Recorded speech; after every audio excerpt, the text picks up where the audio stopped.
또 성경에서 나오는 아담과 이브가 에덴 동산에서 나올 때 나뭇잎으로 부끄러운 부분을 가렸는데 이때 사용한 것도 모아가 나뭇잎이라고 합니다. 네. 사실 모아가는 꽃이 없는 것이 아니라 끝으로는 보이지 않는 것뿐입니다. 네. 모아가 열매를 반으로 잘라보면 다른 과일들하고는 다르게 열매 속에 촘촘히 얽혀 있는 것이 과육이 아니고 바로 모아가 꽃인데요. 생방송으로 함께하고 있는 라디오 세상 울산만사 이어지는 정보 스펀지. 이번 시간엔 식물과 관련한 다양한 이야기 들어봅니다. 이윤희 플로리스트와 함께합니다. 전화 연결돼 있습니다. 안녕하세요. 네, 반갑습니다. 플로리스트 이은희입니다. 네, 반갑습니다. 자, 가을의 문턱 9월이 시작됐습니다. 이제는 아침 저녁으로 벌레 소리와 함께 서늘한 바람이 불곤 하는데요.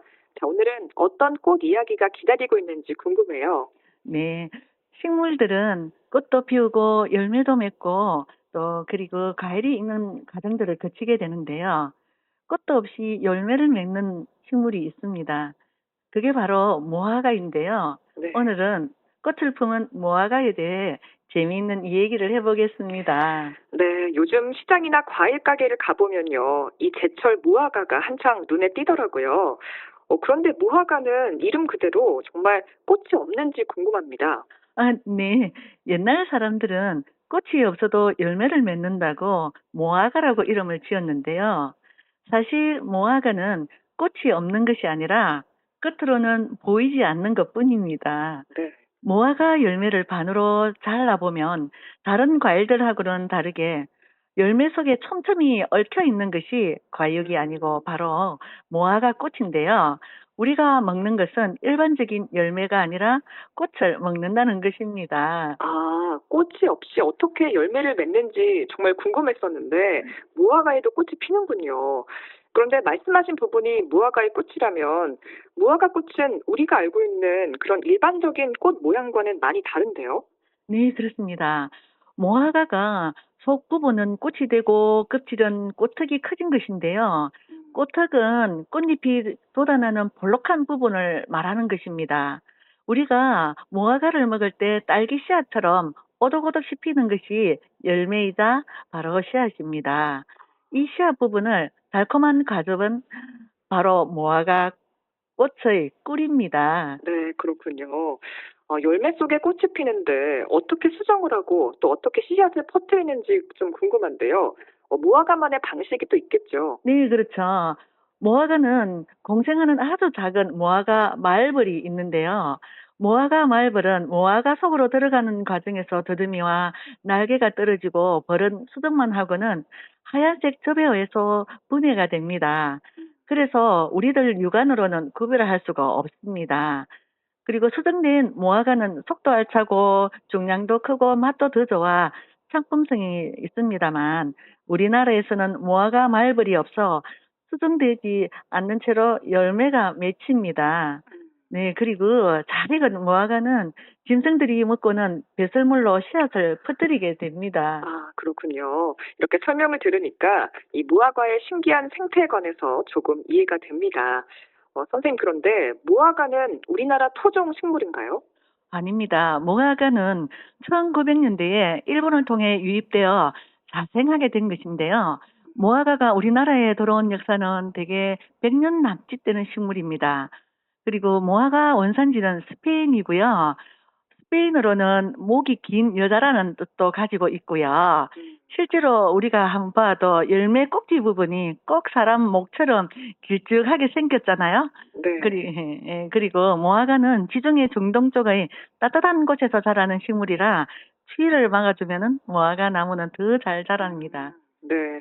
우리 울산 같은 남쪽 지역에서는 가끔 정원에서 자라는 무화과도 쉽게 볼 수가 있는데 무화과를 키우는 건 어렵진 않는가요? 네, 무화과 나무 가지를 잘라 물병이나 흙에 그냥 꼽아만 두어도 꽃꽂이가 정말 무색할 정도로 60% 정도는 뿌리를 내려 정말 잘 자랍니다. 네. 그리고 재미있는 말로 무화과 나무로 도끼 자루를 만들어 3년을 쓰고 심어도 뿌리가 난다는 그런 말도 있고요. 네, 보통 유실수는 3년에서 5년 정도를 키워야 결실을 보게 되는데요. 무화과 묘목은 그 해에 수확을 할 수 있을 정도로 정말 빨리 자라기 때문에 소보다도 쉽게 키울 수가 있습니다. 네, 쉽게 번식을 시킬 수 있다니까 기회가 된다면 저도 꼭 길러보고 싶습니다. 또 무화과는 생으로도 먹지만 열매를 다양하게 활용할 수도 있죠. 네, 그렇습니다. 무화과는 농약을 치면 녹아버리기 때문에 시중에 파는 것은 농약을 치지 않아서 아, 껍질째 그냥 먹어도 괜찮습니다. 네, 판매용 무화과는 덜 익은 채로 수확을 하는데요. 이 경우 열매의 꼭지에서 흘러나오는 끈끈한 흰 유액은 본드처럼 손에 붙어서 비누로 잘 씻겨지지도 않고요. 또 사람에 따라서 피부에 닿으면 가렵고 또 부러뜨는 경우도 생기기 쉬우니까 아마 주의하시는 게 좋을 것 같습니다. 네, 조심해야겠습니다. 네. 또 그런가 하면 무화과는 약용으로도 많이 활용이 되고 있다고요. 네, 무화과를 약용으로도 오래전부터 애용해 왔는데요. 덜 익은 무화과를 많이 먹으면 혀가 따갑고 서린 경우도 있고요. 네. 또 이것은 단백질분해 효소인 피신이 있기 때문입니다. 이 피신은 육식을 하고 난 뒤 소화에 도움을 주기 때문에 후식으로 무화과를 드시는 것도 아주 좋겠고요.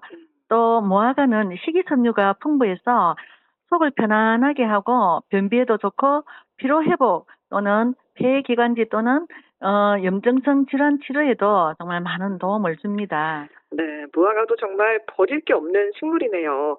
무화과의 역사가 오래된 만큼 또 품고 있는 이야기도 많겠죠. 네, 무화과의 꽃말은 무화과의 나무 마디마다 열매를 맺는다고 풍요한 결실 또는 다산이라고도 합니다. 네, 무화과는 인류가 재배해온 가장 오래된 유실수 중 하나이고요. 또 성경에서 나오는 아담과 이브가 에덴 동산에서 나올 때 나뭇잎으로 부끄러운 부분을 가렸는데 이때 사용한 것도 무화과 나뭇잎이라고 합니다. 네. 그래서 영어로 보이지 않도록 하는 가리개라는 뜻도 가지고 있고요.